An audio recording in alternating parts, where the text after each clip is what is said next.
Hello students, आज के video lecture में हम कुछ प्रॉपर्टी बेस्ड क्वेश्चन सॉल्व करने वाले हैं, जिसमें फर्स्ट क्वेश्चन आपके सामने ये है। इस क्वेश्चन को सॉल्व करने के लिए सबसे पहले मैं इस लिमिट को देखूंगा।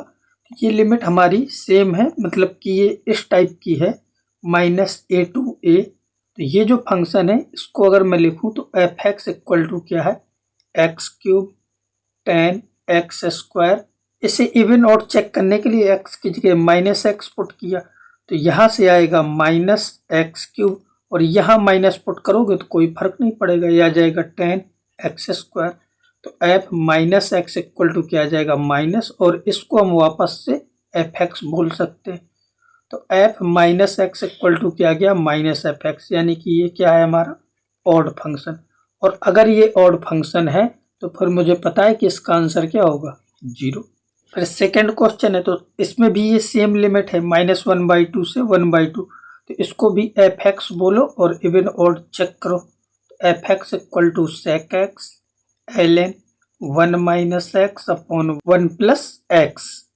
फिर से x की जगह पुट करो -x, तो यहाँ -x पुट करोगे तो इसको कोई फर्क नहीं पड़ेगा, यानी कि sec अगर x की जगह -x पुट भी करूँगा तो ये वापस प्लस में आ जाएगा।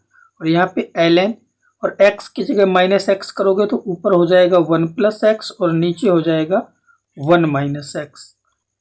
फिर f -x इक्वल टू ये तो हमें मिल जाएगा sec x ln, और इसको मैं ऐसे लिख सकता हूँ, यानी कि यहाँ पे हम ऐसे लिख सकते हैं 1 - x अपॉन 1 + x इस पूरे की पावर -1, क्योंकि इसको पलटोगे तो ये ऐसे ही आ जाएगा।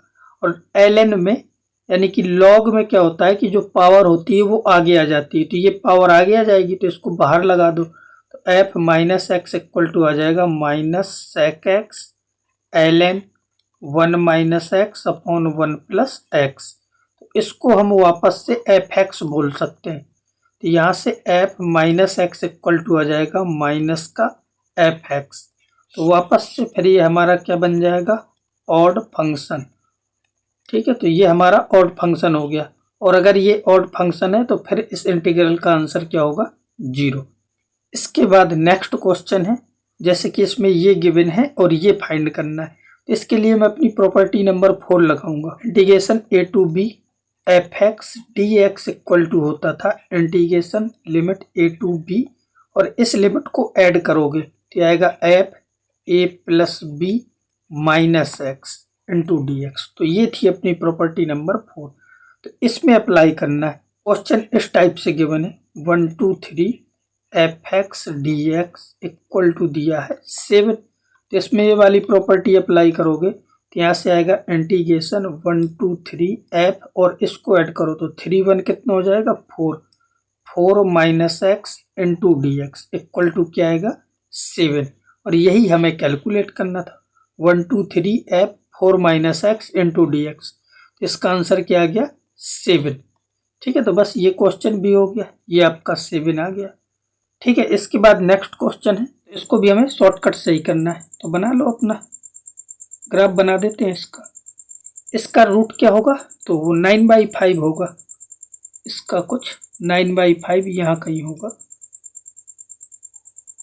यहाँ पे आपका जो रूट है वो है 9/5। ये आपका x इक्वल टू क्या है 0, और इसके बाद x इक्वल टू 3 तक करना है integrate. x equal to 3 line मैंने यहाँ पर ड्रॉ कर दी। तो ये आपके x इक्वल टू 3 लाइन है। तब इसमें भी हम शॉर्टकट अप्लाई करते हैं अपना। तो देखो शॉर्टकट क्या है, तो इसके लिए हमें करना क्या है कि ये एरिया, ये वाला एरिया और ये वाला एरिया कैलकुलेट करना और फिर दोनों को ऐड कर देना। तो ये एरिया क्या आएगा हाफ इंटू, और ये डिस्टेंस कितनी है, तो यहाँ से यहाँ तक की डिस्टेंस तो 9/5 है, और हमें ये डिस्टेंस और पता करनी है। तो x इक्वल टू 0 है, तो x की जगह यहाँ पे 0 पुट करोगे तो क्या आएगा 9। अच्छा, मोड है तो ये 9 माइनस साइनस नहीं होता, प्लस का ही लेंगे। वैसे भी डिस्टेंस है माइनस की नहीं होगी, तो ये आएगा 9। ठीक है, हाइट 9 आ जाएगी प्लस फिर हाफ, और ये डिस्टेंस कितनी है, तो यहाँ से यहाँ तक की 9/5 और ये पूरी 3 है। 3 में से ये सब्ट्रैक्ट कर दो, यानी कि 3 - 9/5, और फिर ये हाइट ये हाइट कैसे आएगी, तो x की जगह 3 पुट करना, तो कितना आएगा ये 15 माइनस 9 6। बस इसके बाद तो अब ये सॉल्व ही करना है, तो ये क्या आएगा 81/10 और यहाँ से क्या आएगा 36/10। ठीक है, ये कर लेना क्योंकि ये आएगा 15 माइनस 9 6 6 इंटू 6 36 और बाई 10 और इनको ऐड कर दो तो 617 और ये 11/10, ये आपका आंसर हो जाएगा। इसके बाद अब ये नेक्स्ट क्वेश्चन, और ये जो आपका ब्रैकेट है ये नॉर्मल ब्रैकेट नहीं है, ये आपका ग्रेटेस्ट इंटीजर फंक्शन है। इसको शायद भूल गए होगे आप, तो अब इसको याद रखो। ठीक है, तो ये फंक्शन के बाद अब ये काफ़ी दिनों बाद यूज हुआ है, तो इसको शायद भूल गए होगे, लेकिन इसका मतलब आपको सारी चीज़ें अभी पता होनी चाहिए कि इंटीजर वैल्यू आती है। जैसे 1.2 लिखा है तो इसकी वैल्यू 1 ही आएगी। ठीक है, 0.5 लिखा है तो इसकी वैल्यू 0 ही आएगी, और -2.3 लिखा है तो इसकी वैल्यू -3 आएगी, यानी कि पहले वाला इंटीजर ले लेते हैं। ठीक है, तो ये सारी चीज़ें आपको पता होनी चाहिए इंटीजर फंक्शन से। अब मुझे इसको इंटीग्रेट करना है, तो यहाँ पे ln और इंटीजर x लिखा है, तो इसके लिए क्या होगा कि 1 से 4 में इंटीग्रेट करते समय जहाँ जहाँ पे इंटीजर आएंगे वहाँ पे ये ब्रेक हो जाएगा। जैसे मुझे इसको इंटीग्रेट करना है तो 1 से 4 तक जाना है, तो पहले मैं 1 से 2 तक जाऊँगा और इसके बाद फिर 2 से 3 तक जाएंगे और +3 से 4 तक जाएंगे, तो इन जगहों पे ये ब्रेक होगा।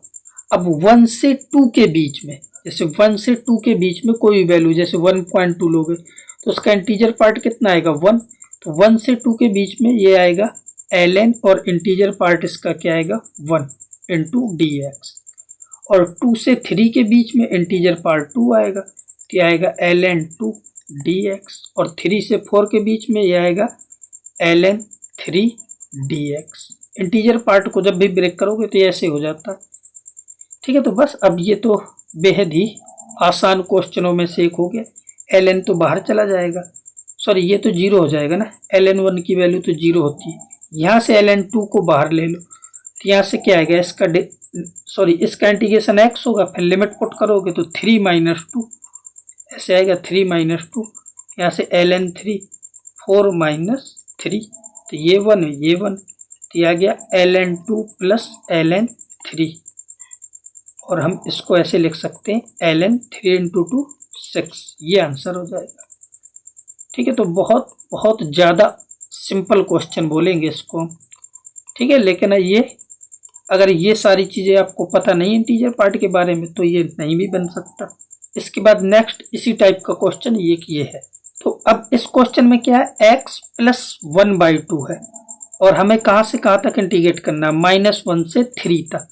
तो सबसे पहले मैं ये देखूंगा कि जब मैं -1 से 3 जा रहा हूँ तो बीच में ऐसी कौन सी वैल्यू है जहाँ पे ये इंटीजर हो रहा है। जैसे -1 से 3 के बीच के इंटीजर काउंट कर लो, मान लो ये -1 है और ये 3 है, तो बीच में क्या आएगा, पहला इंटीजर आएगा 0, फिर आएगा 1, फिर आएगा 2, तो ये 3 इंटीजर मिलते हैं।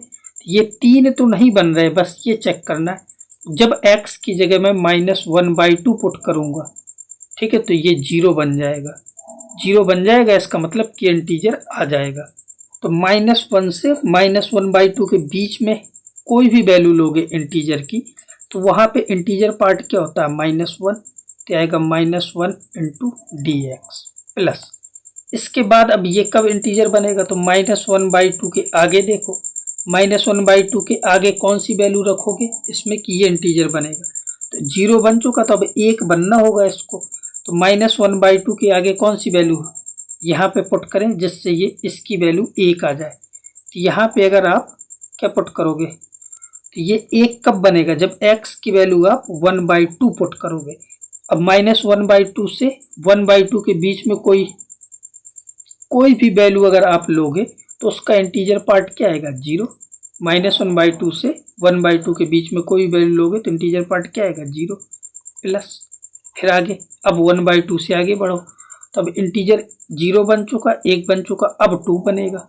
1/2 से बड़ी वैल्यू लेनी, तो यहाँ पे अगर मैं 3/2 रखूँगा, 1/2 से बड़ा 3/2, तो 3 + 1 4/2 यानी कि 2 बन जाएगा।